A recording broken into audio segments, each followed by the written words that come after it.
Uriah was a noble man, but he died. Just like that. This man wasn't just any soldier. He was faithful. He was loyal. He was committed. Listen to his words when David told him to go home and be with his wife. 2 Samuel 11:11. Uriah replied, "The ark and the armies of Israel and Judah are living in tents, and Joab and my master's men are camping in the open fields.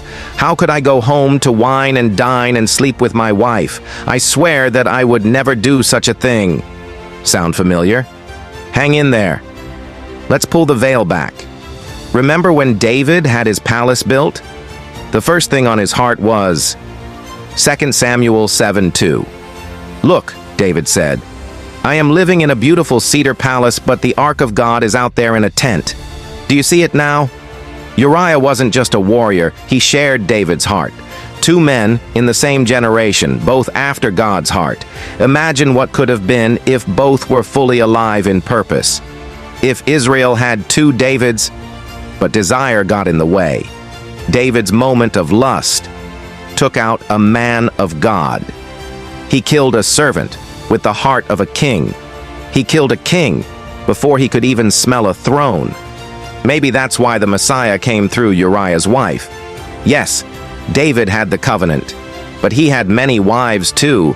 The Messiah could have come through any of them. But yet, Bathsheba carried the lineage. Think about that.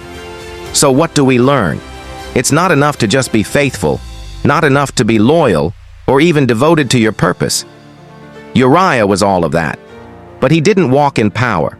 You see, when Saul wanted to kill David, he couldn't succeed. Why? Because David wasn't ordinary. He walked in power, and even when David had the chance to kill Saul, he wouldn't. He chose to honor God's anointed, even when that anointed wanted him gone. But Uriah, he didn't have that covering. He was killed, innocently, silently, quickly. So here's the truth. Be meek, be faithful, be filled with the fruit of the Spirit. But don't stop there. Jesus walked in power. It was the order of the day. You're a child of God, an heir of His kingdom. Get His power, get His might, not for fame, not for pride, but for the edification of the saints and the glory of your Father. Wait on the Lord. Tarry. Let your strength be renewed.